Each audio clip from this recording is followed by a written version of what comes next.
Warnings of an imminent risk of famine in parts of Gaza. That's due to Israel's attacks and the blocking of humanitarian aid and food supplies.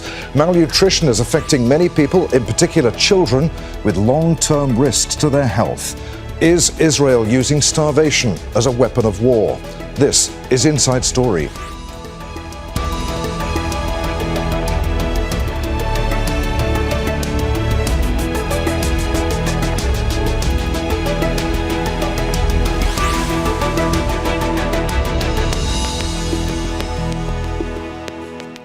Hello, welcome to the programme. I'm Adrian Finighan. Israel has used some of the world's most advanced weapons supplied by the richest nations to kill and maim tens of thousands of people in Gaza, most of them children.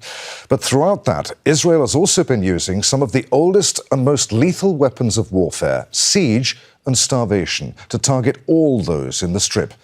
An organisation set up by the US government, the Famine Early Warning Systems Network, or FuseNet, says that people in parts of Gaza will soon face famine conditions. A lack of medicines, a health system largely destroyed by Israel, along with sanitation and water supply networks, and dire living conditions have caused a catastrophic health crisis in Gaza. The population has been further weakened by malnutrition, with infants, nursing mothers, children, and the elderly most affected. So how bad is the situation right now, and is it worsening? And is Israel deliberately using starvation as a war tactic? We'll ask our guests these questions shortly, but first, a report from Sarah Gill. Amar lives with her family in this makeshift shelter in Gaza. There is no one around. They're surrounded entirely by the rubble and the quiet. Every day, she sends her children to search for food. 2 of our children leave every morning at 8:30 to queue at the food distribution point, where they must wait until noon.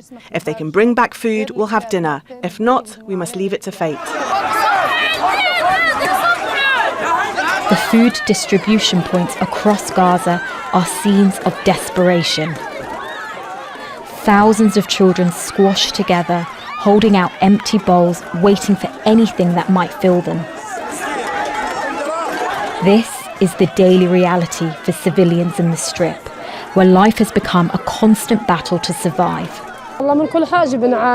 We are suffering with everything. There is no flour, sugar, oil, or anything in the house. We do not want to eat. We only want to feed the children. If the children eat, that is enough. They are all in the house crying. We came here, but we didn't get anything. The pot is empty. The UN warns the entire population of Gaza is facing crisis levels of hunger. That's 2.3 million people. Humanitarian agencies say not enough aid is getting into the territory. Before the war, around 500 trucks crossed each day. But Oxfam reports that since October, only 12 trucks have entered the north. In May, the International Court of Justice accused Israel of using starvation as a weapon of war, something Palestinians suffer with every day. But Israeli authorities deny. The main interest of Israel, or the idea, is to let the humanitarian assistance get into the Gaza Strip to go to the people of Gaza. We are not in a war against the Palestinian people, we are in a war against Hamas. On top of the hunger, there's a scarcity in healthcare. Most hospitals in Gaza are no longer able to operate after Israeli attacks. Others can only function partially. That leaves thousands of Palestinians struggling to survive their wounds, illnesses, and malnutrition. All the consequences of a war in which no man, woman, nor child is spared. Sarah Gill, Al Jazeera for Inside Story. Well, the US organisation saying that famine levels are imminent in northern Gaza, as we mentioned earlier, is the Famine Early Warning Systems Network, or FuseNet. Set up in 1985, it lists its partners as US government organisations and agencies such as the Department of Agriculture, NASA, and the US Geological Survey. It's concluded that deaths from starvation are likely to pass levels classified as famine in northern Gaza as soon as January.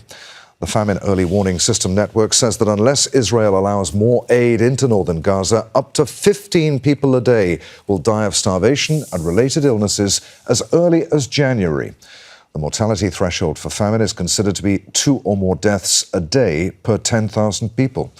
The UN says that all aid has been blocked from entering northern Gaza once again, with only 12 trucks able to deliver food and water since October. However, the findings came under attack from the acting US ambassador to Israel, who questioned the organization's methodology. FuseNet now says that its alert is under further review and is expected to be re-released with updated data and analysis in January.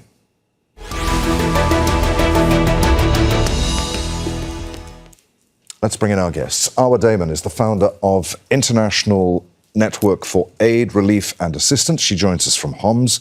Neve Gordon is Professor of International Law at Queen Mary University in London. He joins us from London. We hoped to have had a guest from the World Food Programme, but they withdrew just before we began recording this programme. Anyway, Arwa and Neve, a warm welcome to both of you. Arwa, let's start with you. You're a frequent visitor to Gaza. Give us some idea as to what conditions are actually like right now on the ground in terms of food security. There is no food security, Adrian. I was in Gaza earlier this month, actually. And when we say there is no food security, by that I mean that families can't feed their children fresh fruits or vegetables. They don't know where their next meal is going to come from. If we are talking about a source of protein, there is no sources of protein that people can even buy on the market. If we're talking about something very basic like flour, there has been for weeks now a flour crisis in central and southern Gaza that has been so severe, so dire, that in some instances, people trying to get bread from the bakeries are being crushed to death. And those people have been children and women.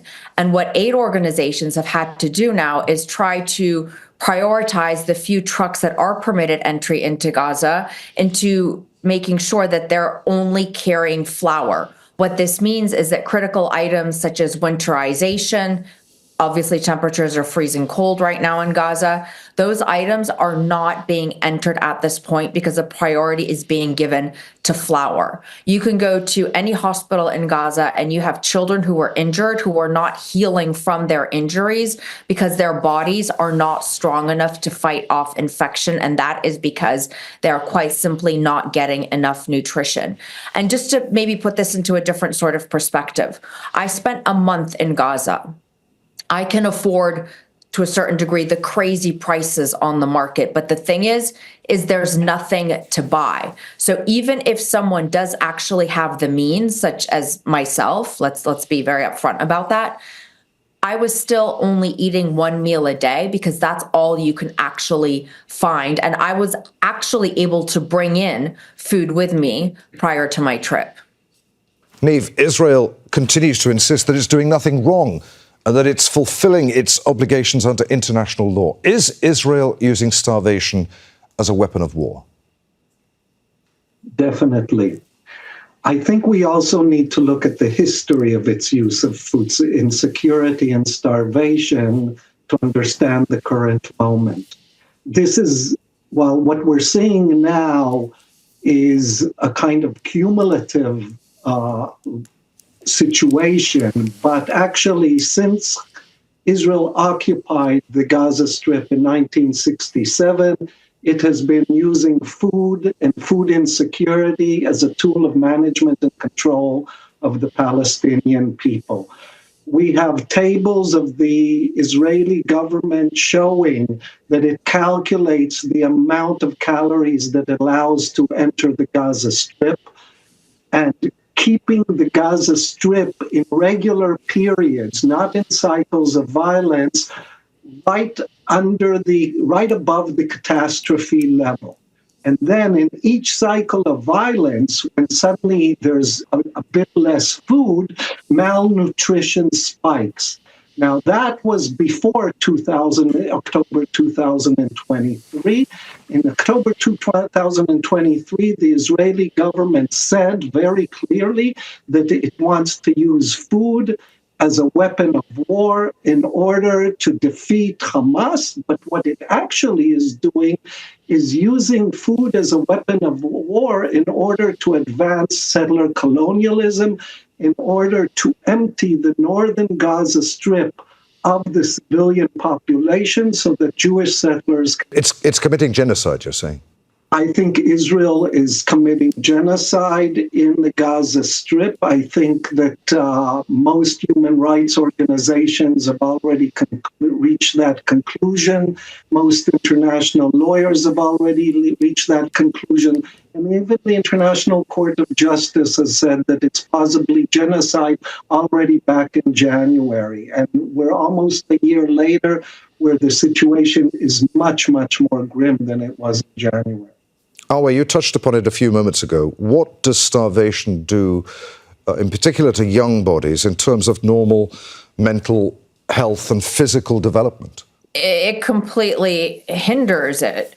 You know, I mean, think about a baby and how quickly they're growing and their organs, key vital organs, are developing. They cannot develop properly if their young bodies are not getting the nutrients that they need. Children who are malnourished are much more susceptible to disease and illness. And on top of that, we have the very severe catastrophic war injuries that are taking place. Look, when I was in Gaza, I went up to Gaza City and I was visiting this one malnutrition center, and they had one child who was there, a little boy. His leg was amputated, his foot was partially amputated, and he had been entered into the malnutrition center, which was very small. It only had a few beds, because his body wasn't able to properly fight off the infection. It was too weak. And I was speaking to his mother, and she said that, you know, her son had asked her one day for a banana. And she obviously knows that bananas are packed with nutrients, so she went out and tried to find him one on the market. Well, that banana cost $25. She couldn't afford it. In the bed right next to this little boy was a little girl who had actually been injured up in northern Gaza. She was at Kamal Adwan Hospital, which, you know, has been besieged and bombed numerous times. And she wasn't healing, and she was emaciated. Her legs were so skinny, the pins and rods holding them together were thicker than her leg itself. Her father took a great risk to transfer his daughter to Gaza City. And I say her father had to take this risk to transfer his daughter to Gaza City because ambulance transfers are not being facilitated by the Israelis. So he had to do this on the back of an ambulance because doctors warned him that if his daughter wasn't able to get the nutrients that she needed, she was not going to heal. She was going to die from infection, from the injury, and that death would have been brought on effectively by malnutrition, by starvation. You have examples like this throughout the Gaza Strip. The most vulnerable are children who are injured, and then children and adults who have pre-existing medical conditions. I met a number of kids who have cerebral palsy, and they are barely breathing at this stage in these tents. You know, their parents are beside themselves. They don't know what to do. One mother I was talking to was saying that she was boiling some rice and water and feeding her son rice water because that was all that they could find. Nothing about what is happening in Gaza right now makes any sense whatsoever. And you can spend as little as an hour in Gaza, and I promise you, Adrian, you will not leave Gaza without being fully convinced that this is the deliberate extermination of a population. Neve, as an occupying power, what obligations does Israel have under international humanitarian law? How has it managed to continually flout those obligations, to violate them? I mean, the basic obligation of an occupying power is to protect the civilian population. And so Israel is actually doing the opposite. Israel, from day one, has targeted the civilian population in the Gaza Strip, making all kinds of claims that the combatants use them as human shields and all kinds of, but killing, as you said in the beginning, we're getting close to 50,000 people. But at the same time, it has been using every mechanism in the book, from destroying hospitals and all other life-saving and life-sustaining institutions in the Gaza Strip, whether it's the water, whether it's the production of food in the Gaza Strip, etc., to basically starve the population and render them docile to do whatever Israel wants them to do. And if they don't, as it has been said, they will die. So it's a policy of extermination in violation of the law and in violation of the spirit of the law that says that the occupying power is responsible for the well-being of the civilian population. And so civilians are targeted by Israel from day one. I just want to play you a clip. Neve, you talked about it right at the beginning of the programme. Israel's former Defence Minister, Yoav Gallant, a Harvard graduate who's now wanted for war crimes by the International Criminal Court, said this at the outset of the war.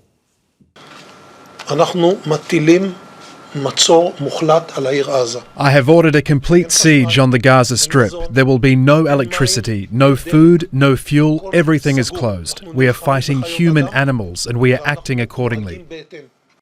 Neve, that showed intent right from the outset, and it's landed them in, as we said, the International Criminal Court. Is there any indication of Israeli policy changing? What is the legal definition of using food as a weapon of war? The actual legal definition is using, depriving people or civilians of objects indispensable to the survival, including willfully impeding relief of supplies, and using starvation of civilians as a method of warfare. And Israel, as the Gallant just said, but it's not only Gallant, several ministers have said similar things like Gallant, intentionally decided to use food as a weapon of war, which is a crime, of course. And what we're seeing now, over a year later, is its manifestation. Now, as has been said, food operates differently than a bullet. A bullet kills you immediately, while food initiates a process of slow death. And we're now seeing the effect of this process where every day people are dying of famine.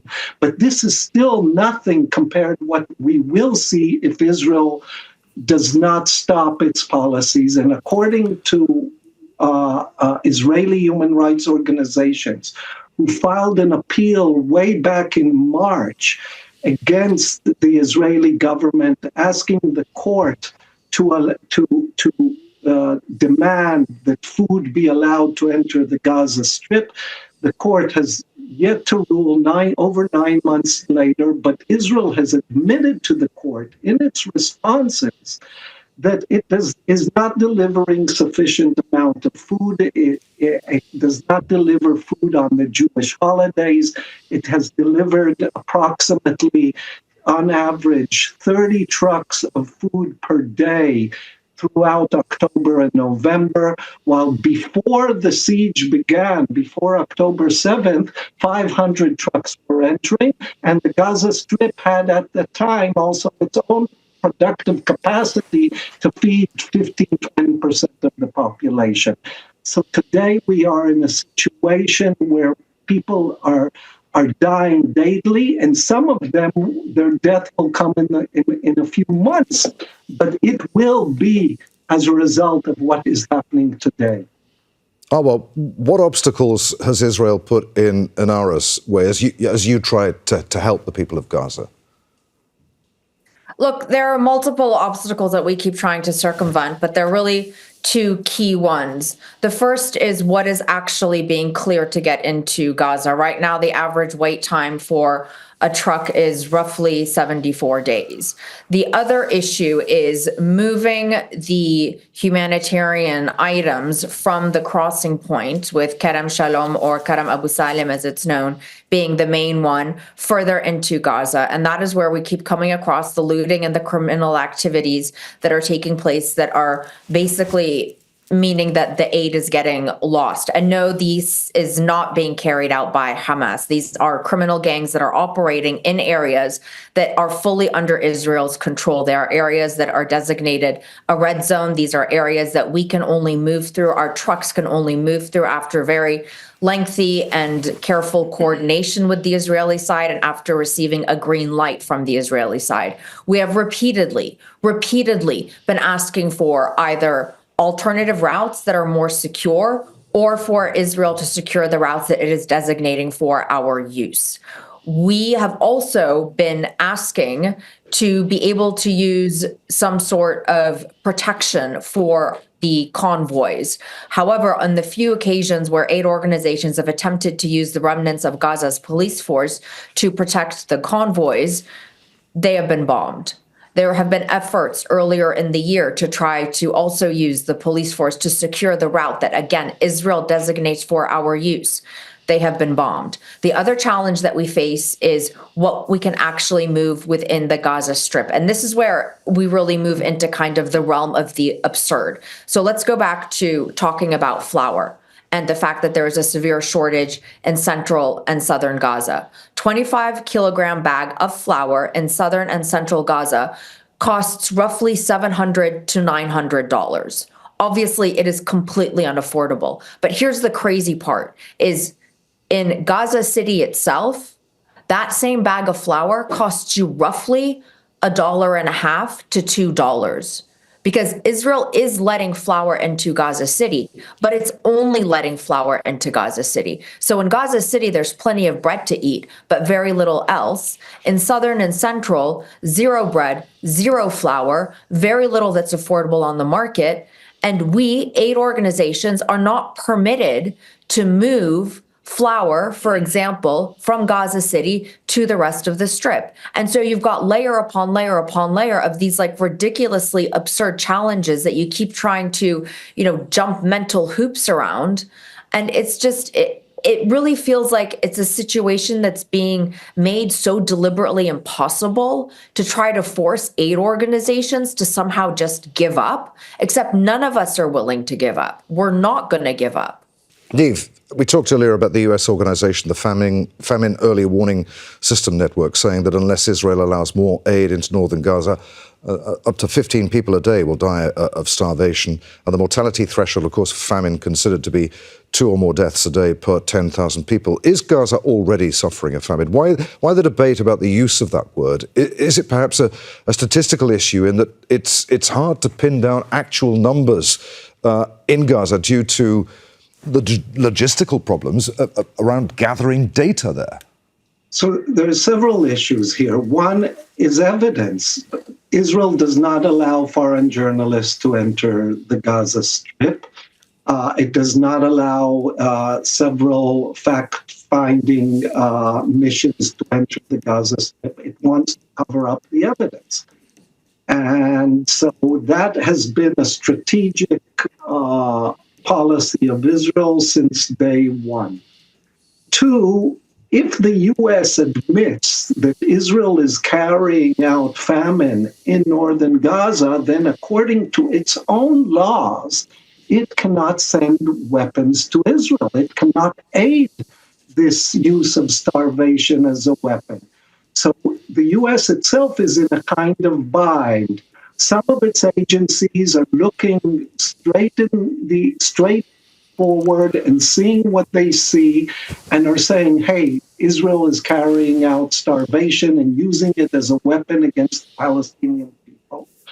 And others are saying, hey, but if we admit to this, then we can't continue to support Israel like we want to support and have been supporting it since October 7th. And therefore we cannot admit to it. And we can say there's insufficient evidence. And there's insufficient evidence because Israel is not allowing people to enter. What is important for the viewer to understand is that there's a logic here from the very beginning. And that is a settler colonial logic, whereby Israel wants to displace and replace the population in northern Gaza, and the weapon it is using to do that, to ethnically cleanse them from 1/3 of the Gaza Strip is starvation. And that is now very clear, even though Israel's trying to stop evidence from exiting the Gaza Strip. Arwa, you say that Inara is not going to give up. Other aid organizations are not going to give up either. What's your message right now to the international community, indeed the world watching this program? I think if you're watching and you are not absolutely appalled and sickened, not just by what you're hearing, but by what you've been seeing over the last 14, 15 months, you really need to ask yourself why. And we also need to collectively ask ourselves how it is that we have permitted this to continue for this long. The sad reality is that nothing that was said during this program has not already been said time and time again over the course of the last year. I feel like I'm constantly on rinse and repeat, looking for words to add an extra level of urgency to what it is that I'm saying, except those words do not exist. Every single time I go to Gaza, and I've been there 4 times now, I keep thinking to myself, it can't quite possibly get any worse.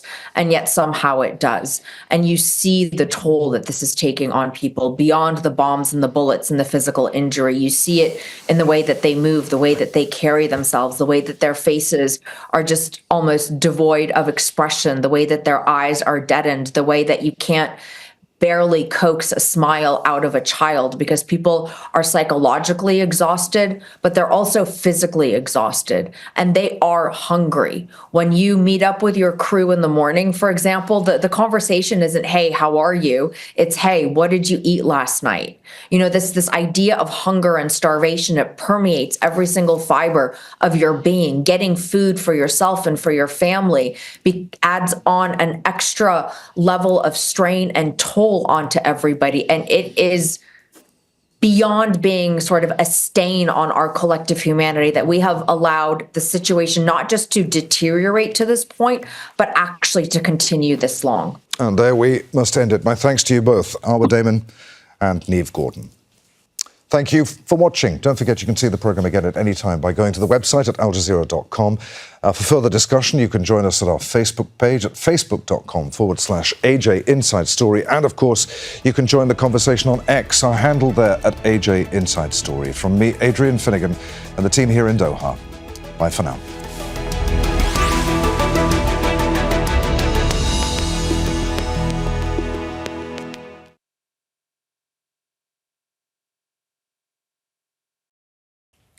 Make sure to subscribe to our channel to get the latest news from Al Jazeera.